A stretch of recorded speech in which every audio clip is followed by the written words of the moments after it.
Recession. Well, I've been thinking about that word recession for a while and wondering if we could be headed for a recession. And I've come to some conclusions, and I want to share some of that with you guys today on the Black Financial Channel. So go ahead and get comfortable, buckle up a seatbelt. We're going to get started on the Black Financial Channel right now.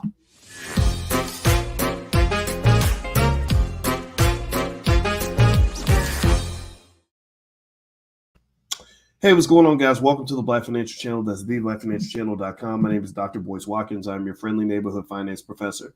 On the Black Financial Channel, we talk about Black wealth and Black economics every day, sometimes as much as 10 times a day, under one condition. The condition is that we are Black first. There's nothing wrong with being Black. You should be proud to be Black, and you want to raise healthy, intelligent Black children. If you agree with that philosophy, we call it the B1 philosophy. Put a hashtag B and the number one in the chat, hashtag B1. Hello, Chase Gordon, Mike Jones, Des the Hebrew, Ty Tomlitz. I see you. I see you. And I see everybody on Instagram. You can follow us on Instagram at the Black Financial Channel. So everybody go to Instagram and find the Black Financial Channel on Instagram. Hit the thumbs up button, subscribe, all that. Let's get it cracking. How many of you, give me a yes or no in the chat. How many of you think that we could be headed to a recession? How many of you suspected on your own, just on your own volition, just in terms of the information you've been taking in, that we could be headed to a recession, a depression, or something worse, a crash, a bubble bursting? How many of you already kind of feel a little bit nervous about that? Give me a yes or no in the chat. All right, so let's see.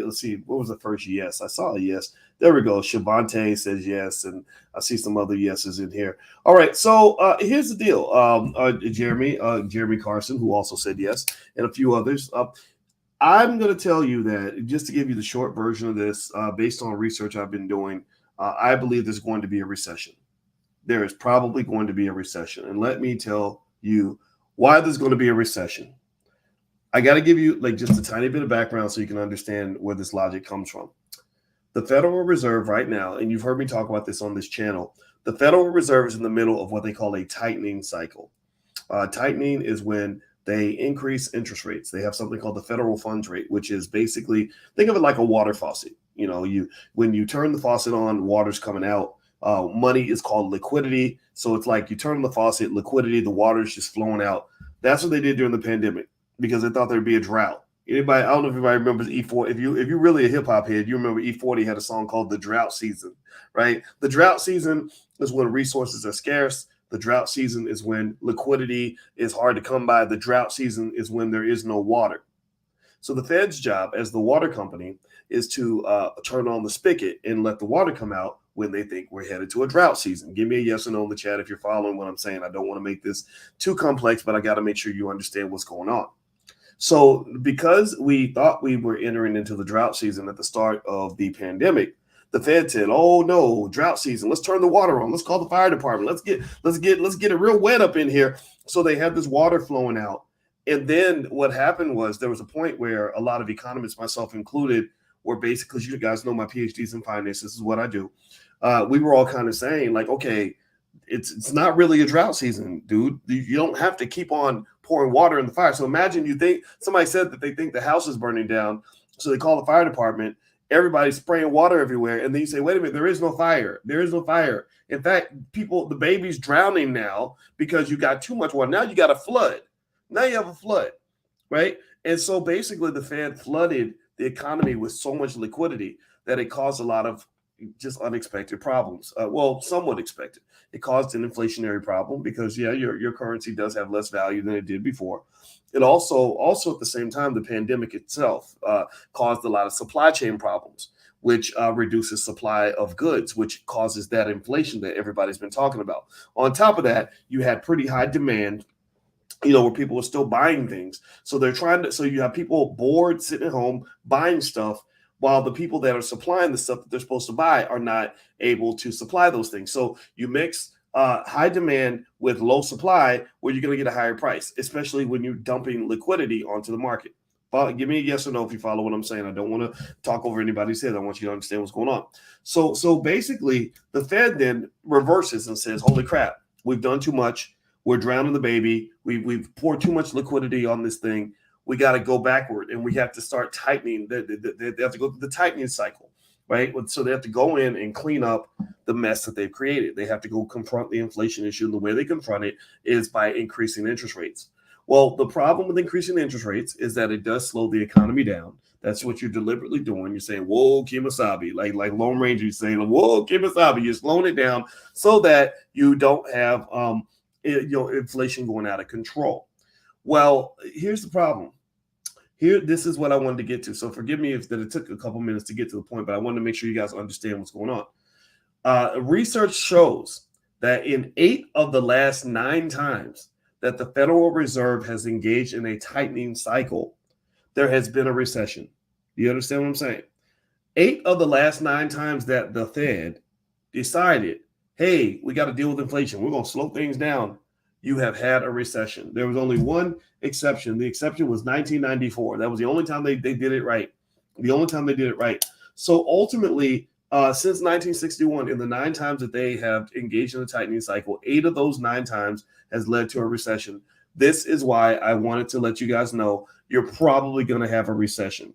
A recession is not the end of the world, but it does mean that things are going to change. You may want to get prepared. You may want to really stack your chips. You may want to make sure you have your options open. You may want to get your secondary streams of income moving. You may want to put some hustle into building that business. You may want to store your nuts for the winter. Whatever it takes to get ready, because now you might really have a drought season. And the problem is that when the drought season does arrive, if this recession comes, which I believe is going to come 8 out of 9, that's a pretty high percentage, that the problem is that your fire department has used up all the water.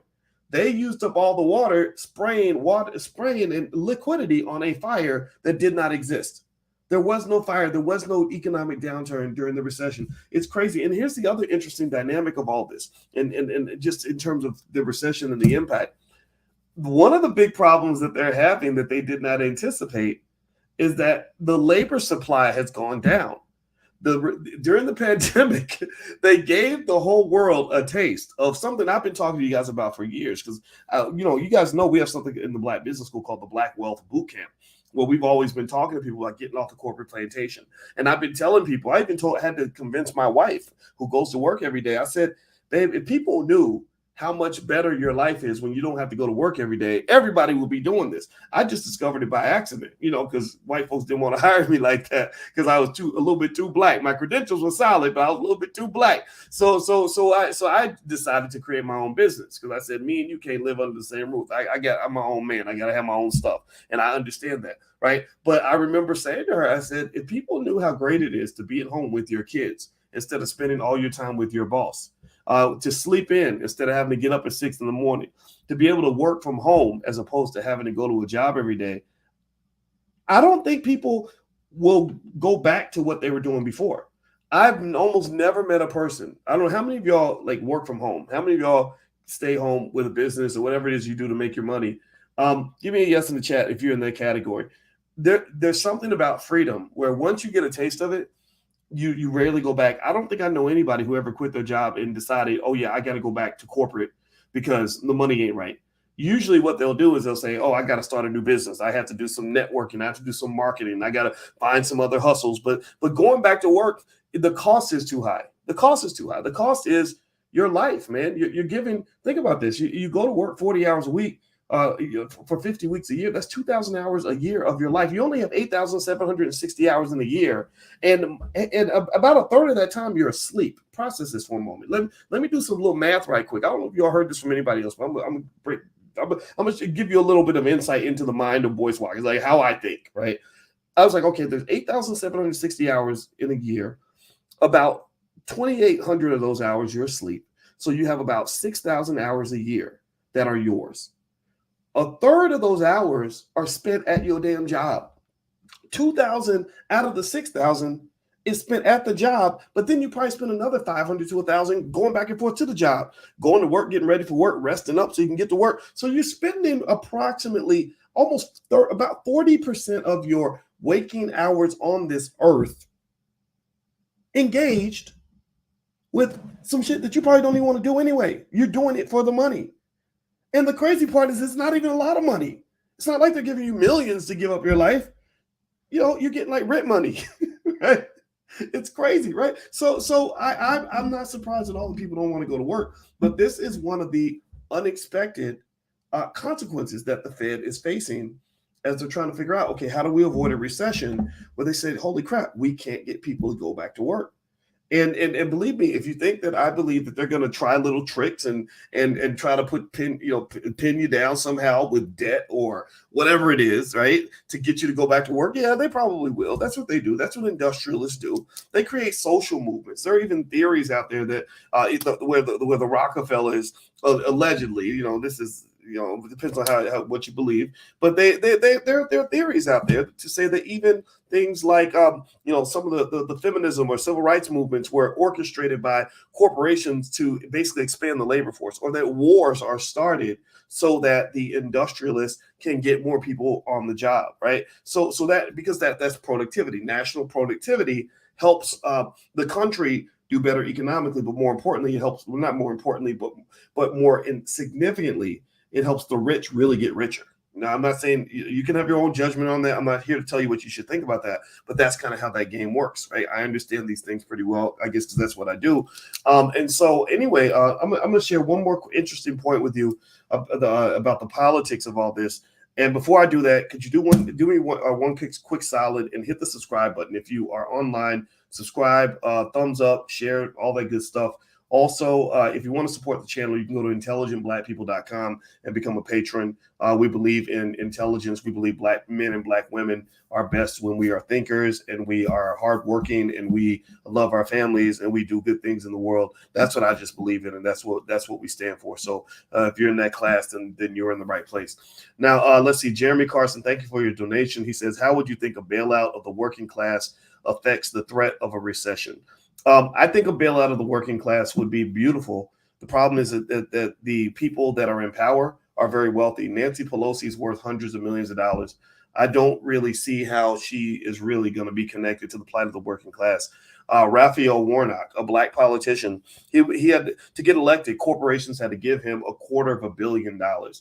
I don't think a guy in that situation is gonna have the working class interest at the top of his priority list, because he can't do that, right? He has to take care of the corporations that put him in office, or he won't have a job, right? So ultimately, I don't personally think that a bailout of the working class is ever going to occur in a capitalist society.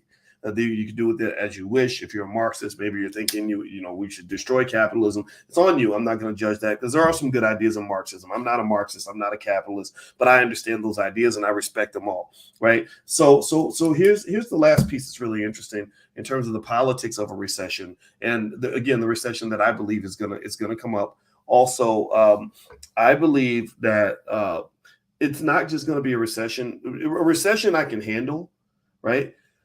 What you really got to think about is you may have a crash. I mean, literally just a straight bubble bursting.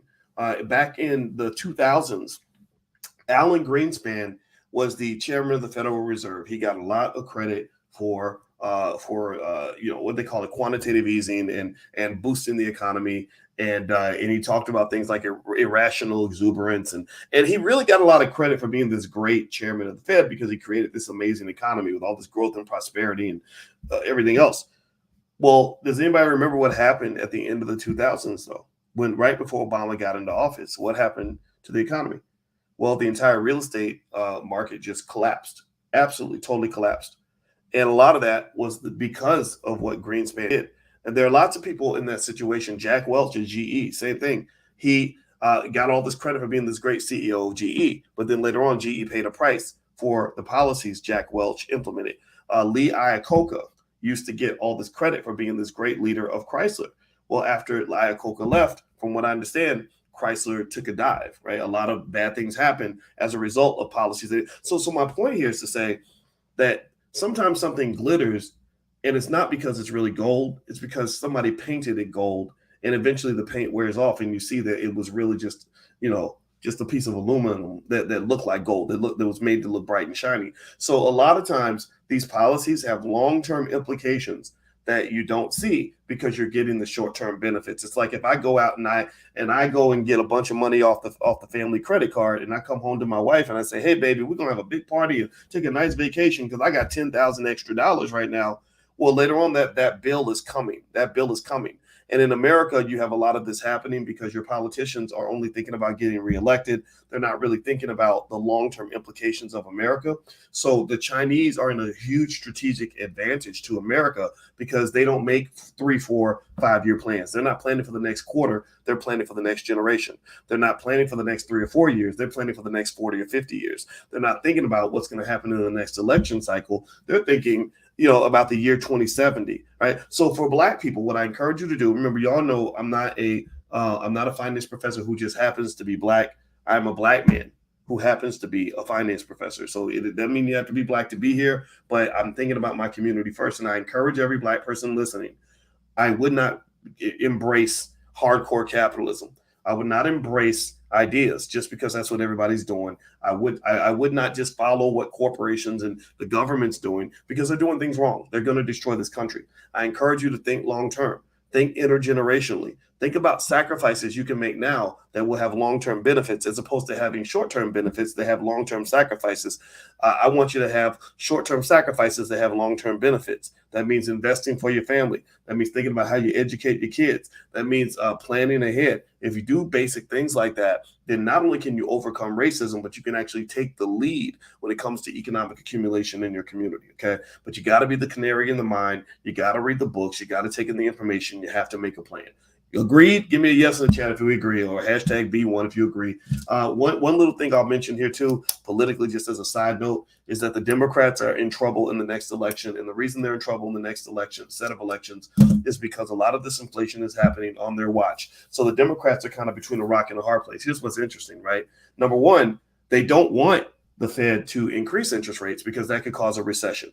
If it causes a recession, then people are going to get mad at the Democrats. Like, you caused a recession. Joe Biden caused a recession. Joe Biden didn't really do it, but that's how politics works, right? But then if they don't raise interest rates and you get inflation, well, then people are going to get mad at the Democrats again. They're going to say, hey, you caused inflation. My gas prices are too high. My rent's too high, right? And all this other stuff, right? So really the Democrats are in between a rock and a hard place. The Republicans are going to retake power.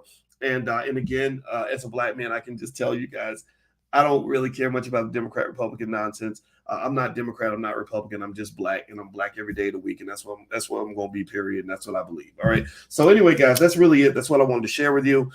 Get ready. If the recession comes, the world's not coming to an end. Maybe you can buy some stocks cheap. Just get ready. Store your nuts for the winter. Keep investing consistently. Everything's going to be great. So thank you, Black Barbie, for your donation, by the way. I appreciate it. And also a reminder, the Black Business School is doing a mastermind on NFT investing. If you've ever been fascinated about NFTs, Tiala Kid and her whole family, they're all investing in NFTs and making a ton of money. And she was really talking to me about a lot of interesting things like airdrops and money that people are making from the creation of NFTs, buying and selling, all this other stuff. So if that's of interest to you, if that's something you want to dig into and get involved with in a group collective with accountability and everything else, then feel free to go to boycewatkins.com. We start tonight at 8 o'clock. So you can go to boycewatkins.com, just look for the NFT mastermind. It's right there at the top, and you can join us and get started. Classes begin tonight. All right, guys. Well, I hope you guys have a wonderful day. God bless you. And I see Shavante says, I already joined. I'm excited. Good. And I want you to let us know how you feel, like, what your experience is. We have a full money back guarantee in the Black Business School. We have a great customer support team. We want to know how happy you are, and we always want to make it right with you. We do not want you to invest anything in the Black Business School if you are not 100% happy. So I want everybody to know that as well. So feel free to just give us a try. Take a look. You guys know I'm a college professor. I've taught on many college campuses: the University of Kentucky, Indiana University, the Ohio State University, Syracuse University, and the Black Business School is a university we designed because we believe that our people should be educating our people. We believe that we should be taking charge of our educational process, and that's what we're doing, and we're doing it very well. We have 150,000 students worldwide, and we're just damn good at what we do. And also on YouTube, by the way, it's kind of cool.